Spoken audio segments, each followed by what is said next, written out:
Okay, I think that's come up. So I want to do three things in the 20 minutes that have been given to me. You know that St. Ignatius sees repetition as an important part of the conversion process. So I thought I'd start out with a wee summary of what we've learned together over the last few weeks in this series. Then I want to say something about the metaphors that we've used to talk about our response to the COVID virus, before ending up with some thoughts about what the virus has done to our hope. And each time I'll try and pick up some points about what I think that means for the church and what the church is called to at this time. Well, I think we're all clear that all sorts of good things have come out for each one of us from the lockdown. I hope it wasn't this for you, but that's Matt from the Daily Telegraph drawing a possible good out of the lockdown experience.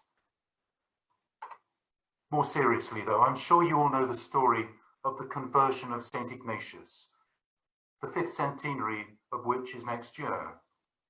Ignatius had been a soldier and had led a fairly unedifying life, and then calamity struck in battle when a French cannonball smashed his leg to bits in a place called Pamplona, forcing him to undergo painful surgery and a prolonged period of convalescence. It was by interrupting his life that God got to work on his imagination. I'm calling it the grace of being interrupted. And that meant that a new and better Ignatius emerged from his enforced sabbatical, setting him off on a new journey towards sainthood. The power of interruption really does change lives dramatically. I remember talking to a man suffering from AIDS back in the 1990s. He told me all about his life, which had involved a fair number of low-quality relationships, and then came out with a statement that took my breath away. Becoming HIV positive, he said, was the best thing that ever happened to me. That really shocked me, that someone could say something that big, that consequential. I couldn't imagine being able to say such a thing. But his life had been transformed for the better by a lethal virus, by being interrupted. He discovered God as real and God as mercy. And that led to a new honesty in his life, a new integrity and new possibilities for good relationship. Well, COVID isn't quite the same as HIV. HIV only interrupted the lives of certain groups, and it took years to do it. COVID has interrupted the life of the entire planet, and with astonishing speed. Does that interruption bring with it salvific possibilities? Well, I think one thing we've learned very clearly over the last weeks is the answer to that is yes. Just random examples. It's interrupted a dysfunctional lifestyle, showing us that we don't need to consume as much, to travel to work every day, to practice exploitative tourism, or to fry the planet with our compulsive use of fossil fuels and aeroplanes, as Lorna Gold, Theo Hawksley, and Augusto Zampini have shown us. Second thing, I've discovered that quite a few young people have been pleasantly surprised by the interruption of an exploitative dating scene, at least down here in London. There's been a lot more practical chastity among a population for whom sex has become casual and banal. There's been a lot less manipulation and exploitation as a result. Paul O'Reilly showed us that it's helped people with addiction, especially among the homeless, helped them to break their habits. And Gemma Simmons pointed out that it's opened up domestic space as a possible place for encounter with the sacred. And at a public health level, in spite of the many worries we have rightly about the mental health consequences of lockdown, surprisingly, the suicide rate in countries like Germany and Japan has fallen dramatically. It'll be interesting to see what the pattern is in other countries as the figures come out. So we knew that there was an alternative to the kind of lives that we had been living. But the question was, how were we to break out of our destructive routines and habits? And how could we break out of them altogether? And the answer was, we had to be interrupted. And now we know we really can live slower lives, closer to our families, our communities, to nature, and to God. There are other pluses, other benefits, other graces that come with interruptions, but they're not always so comfortable. One is this: it forces us to look at things that we'd often rather not look at, to allow our gaze to linger on what lurks in the shadows of our world. I like this phrase very much. What the eye doesn't see, the heart cannot grieve over. There's so much in the world today that we don't want to see. COVID has given us a little push, provoked us to see more than is comfortable. Probably the starkest shadow that's been cast is that of inequality.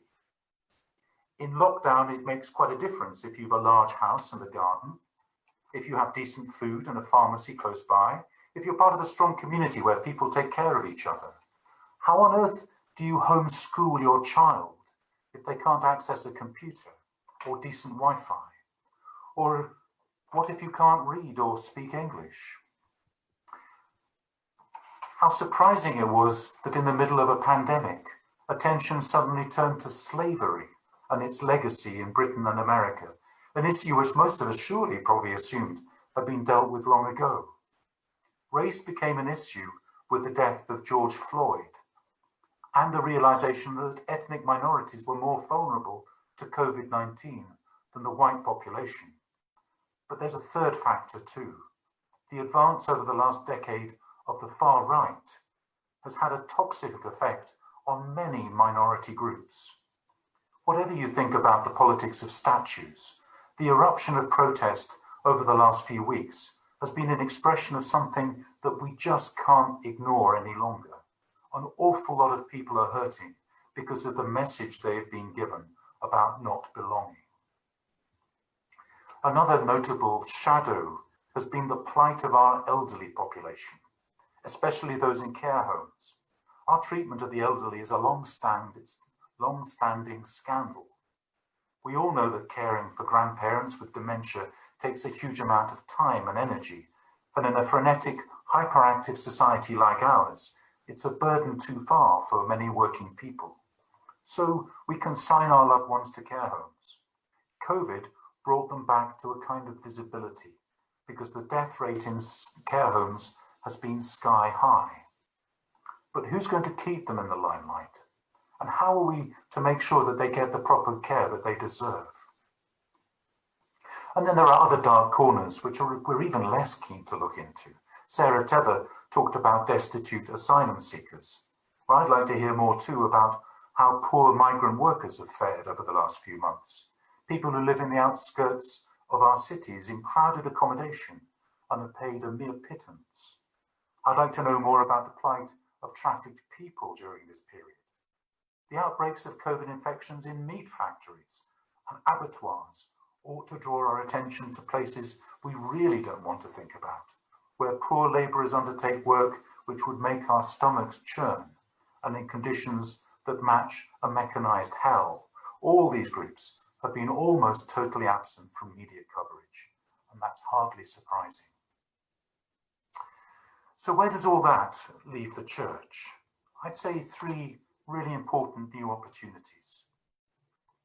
One is helping people to slow down, to become more contemplative, to invite them into that life and that spirituality which Laudato Si speaks so eloquently about, to become once again capable of appreciating symbols, which is an essential precondition for living the sacramental life of the Catholic.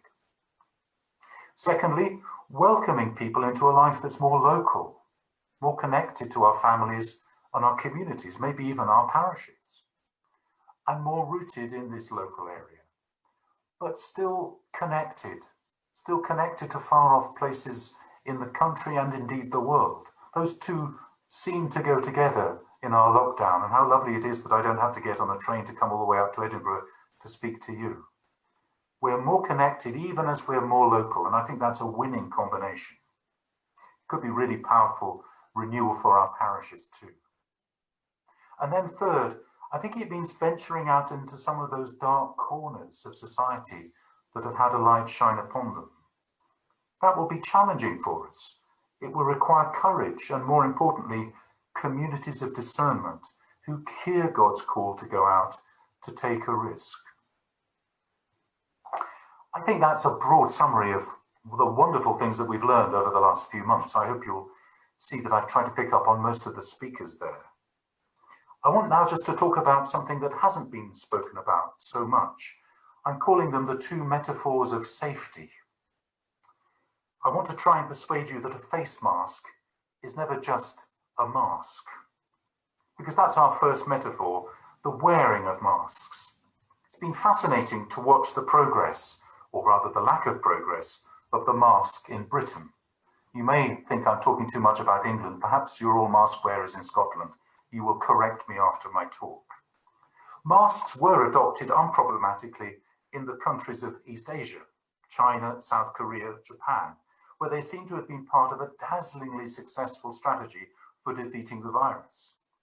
In the UK, we've agonized over masks.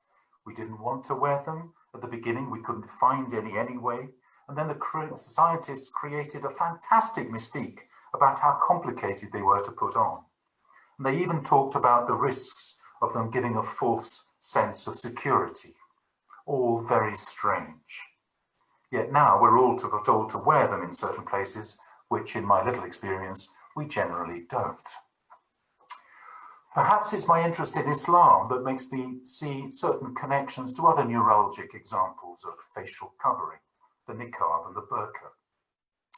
There's a visceral resistance to the covering of the face in our sort of societies, that part of the body which most betokens identity and individuality. We live in a culture that values each person's difference. A mask or a veil carries all sorts of symbolic meanings. Some of them might be surprising for us. During lockdown, the Catholic editor of a highbrow journal in the United States got into an online spat about whether Americans should use masks or not, and he ended up condemning masks with the following extraordinary comment. He said this: World War II vets didn't wear masks. They're men, not cowards. Masks equals enforced cowardice. Well, I'm not holding the unnamed journalist to a comment from which he has subsequently distanced himself, but I do think it's a fascinating equation that he makes, and it betokens a deep, surprising value system. Masking is, for him, associated with women and therefore with weakness. Well, I don't think that we're quite as macho in that as that in the UK. I may be wrong, but I do wonder what our resistance is really all about. You may say it's because masks are uncomfortable, which they are, or that it's because the government's advice was confused, which it was. But my question would be, why was that the case here and not everywhere? What is it about our culture that makes a mask problematic? I think we can partly answer that by looking at the other metaphor that we've used, which is that of social distancing. On the whole, my sense is that people have been admirable in their self-discipline, particularly in denying themselves visits to relatives and friends. Distancing has been nothing like as fraught a business as wearing masks. And when you think about the astronomical cost economically of distancing ourselves in all the various ways we've done it, you'd be hard put to explain quite why this is so much more easy for us than masking. So what's behind it? I think that what's at stake in both metaphors is a deep, unspoken sense of what it means to be a modern human being. We modern people, we are individuals. We are self-expressive. We are autonomous, and we're also boundaried. We keep our distance. When I try to communicate what I'm talking about here, I often like to use this very beautiful painting by Joseph Wright of Derby, who I think back in the 18th century caught with extraordinary perceptiveness a fundamental shift taking place in his culture. It's called An Experiment on a Bird in the Air Pump. As you can see, there's no social distancing taking place here, so it doesn't make my point absolutely perfectly, I'll grant you that. But it's an image about the birth of modernity, the birth of modern science. And it's also about the ideals that undergird those things. And they are ideals which our culture still takes very seriously indeed. Have a look at the picture. The scientist in the middle is a forbidding figure, isn't he? I find him quite terrifying. He's inviting us into his world. And it's one, I think, of cold detachment, a capacity to transgress boundaries, a kind of boldness that's not daunted by mere human sentiments and reflexes. I hope you'll agree that the idea here of being detached, separated, distanced in some sense from others is part of what's being communicated here. And I think it's foundational for our modernity. And you can also see in the picture a bit of a moral about gender going on here too. The ideal of the scientist is a kind of masculinity. The female figures are either a bit squeamish about the poor old bird that's dying in the air pump, or they're involved in beautiful romantic gazes with their paramour. I suppose the point is that 250 years after the creation of this image, we're very much further down the road of cultural distancing, let's call it that, than we were then. We've become more and more individual consumers, defined by our personal preferences, our likes on social media, and detached from all those tiresome ties that used to bind us, of family and community and all sorts of other things. Never before have we been so atomized, so distanced as we are today. And frankly, we've learned to enjoy that. We've learned to be very comfortable with that most of the time. I think that's why distancing has been so relatively easy for us, even if it's cost us an awful lot of money. I think that's also why wearing masks is profoundly problematic. Faced with the choice of being close to others, but having to hide who I am, or being able to express my identity freely in splendid isolation, your average Brit plumps without much hesitation for the latter every single time. What does this mean for the church and our mission to people like that? I think it means a great deal. We are the church of the incarnation. And that doctrine steers us very obviously away from making a fetish out of distance. Christ comes close. We're invited into nothing less than communion with the Father in him. We're so intimately close to God and to one another that we can only express that truth by consuming Christ's body and drinking his blood. The physicality of our communion is something Catholics in particular have long emphasized, long gloried in, against a piety which merely conceptualizes and symbolizes. You can't be a Catholic Christian and stay far away from people. I've been impressed with the place that touch has in the discourse of Pope Francis. He often stresses how important it is to touch the hands of the poor. And he has a very deeply spiritual sense of God's touch with us in everything that comes to us as part of our experience. But here's a really important caveat to all that lovely talk about closeness.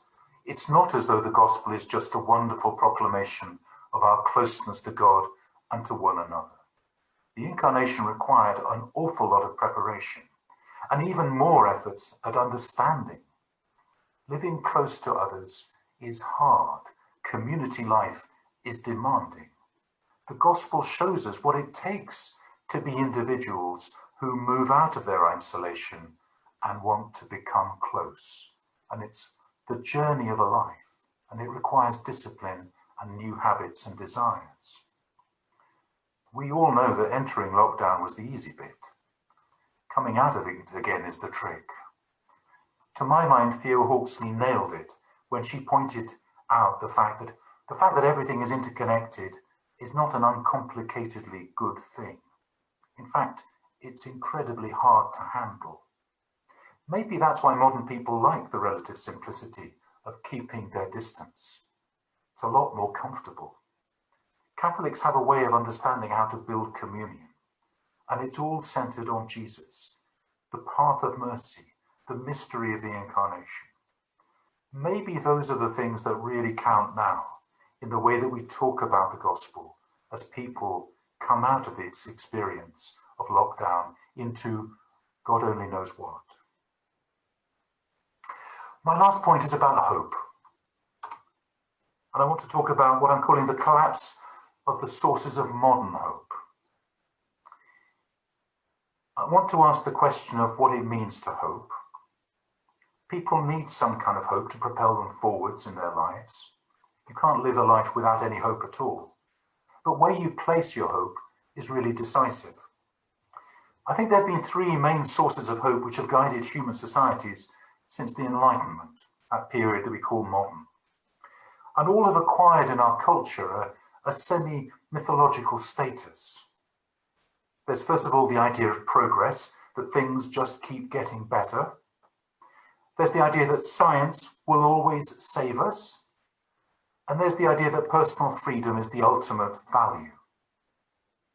Altogether, they constitute, I think, a way we navigate our relationship with the future, the way that we keep going as we move forward into the future. I think they've all taken a massive blow just in the last few weeks, a huge cultural shift, which I think we need to take time now to get to understand. Obviously, none of us believe anymore that every day, in every way, things get better and better, as the old slogan used to go. In fact, many young people now see tomorrow as a time of apocalypse. I think the implications for the death of our belief in progress, for our salvation, our civilization, still have to be reckoned with. There's a huge change there, and it's going to take a long time to get used to. In terms of science, it's quite interesting watching the way that science has played out over the last few months. We depend on science to an extraordinary extent, and we all hope, don't we, that there will very soon be a vaccine which can get us out of this horrible situation. But the limits of science, too, have become very clear, I think, for people who hadn't quite appreciated its limits before. The phrase beloved of certain politicians, "we are only following the science," suggests that scientists have all the answers to all the questions. Well, they don't, and they never did. And honest scientists have always stressed that. Scientific experts have a tremendous contribution to make to public policy, but they're not the only voices that count. You also need other bodies of knowledge and expertise, among which, let's not forget, are ethics and religion, voices our society has been not keen to listen to for several decades now. I wonder again how we cope with the idea that science may not be able to come up with a vaccine. Science may not be able to get us back to an old normal, the new normal, let alone the old normal. And I think there are all sorts of shifts in the way that we perceive science as we take into account that possibility, and that will have huge impact on us.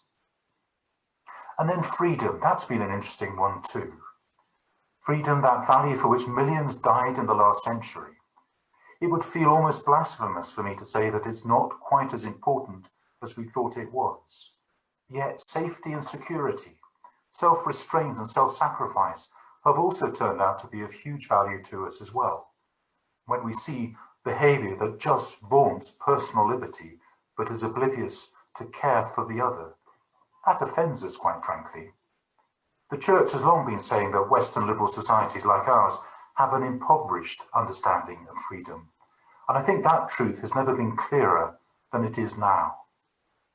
Freedom for us means the freedom to serve the common good, to commit myself more deeply to my community, not just to entertain perpetual freedom to choose this, that, or the other.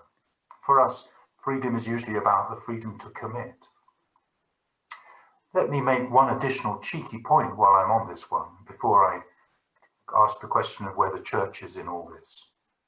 I think the fact that these three hopes are weakening is very important, but they're not just hopes, actually.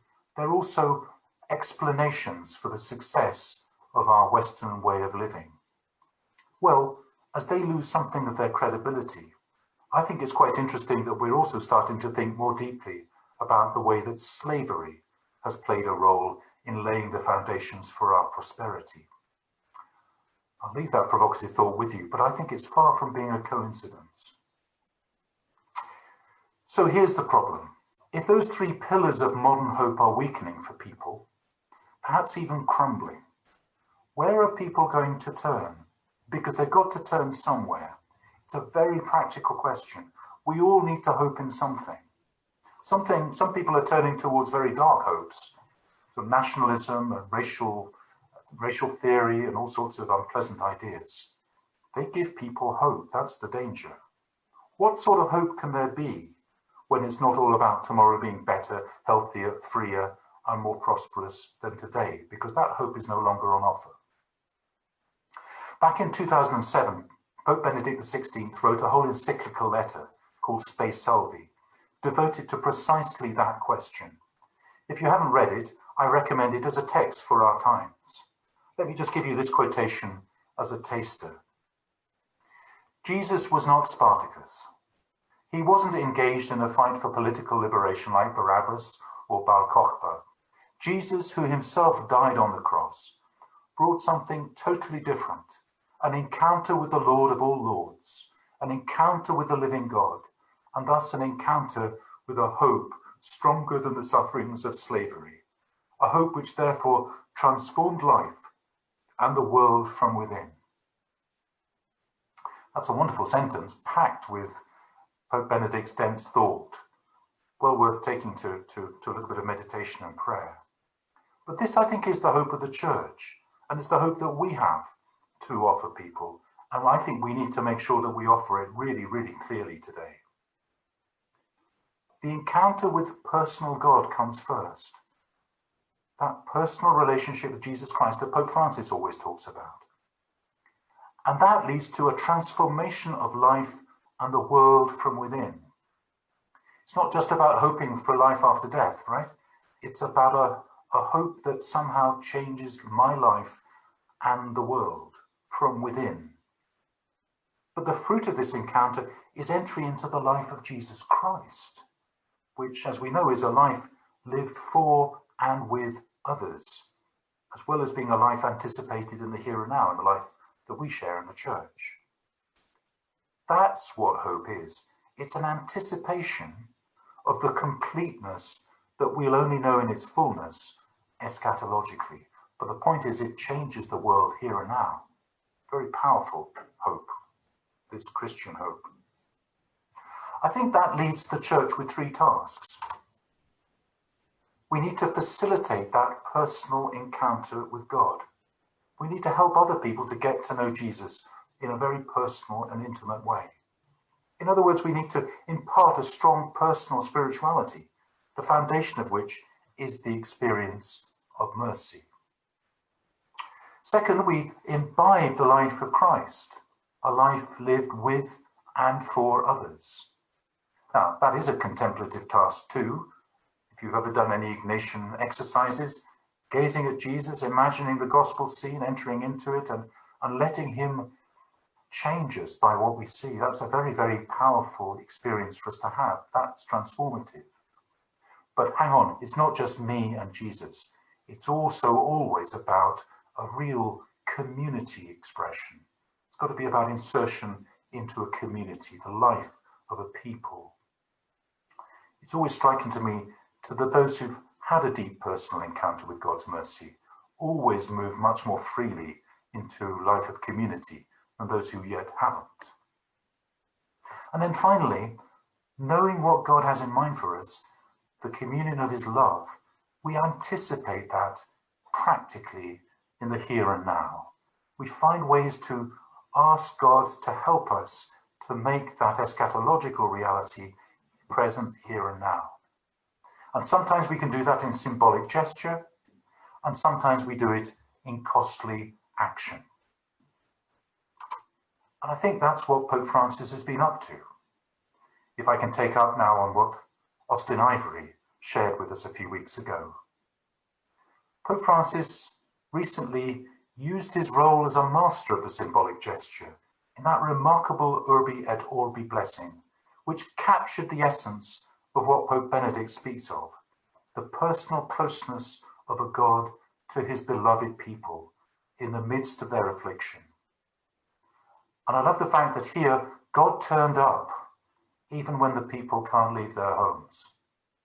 And it's a God too who goes out into the city and into the world to protect and to heal. And then the task for us and for the whole Church is that what was expressed so powerfully in that symbolic action spurs us all into real action to enact the compassion of the kingdom here and now. And I think that in a future series, not the next one, but a future series of lockdowns from Lauriston, that might well be something that you want to come back to. So thank you very much for listening. I'm very happy now to give my voice a little rest and to listen to a few questions, and I'll do my very best to answer them.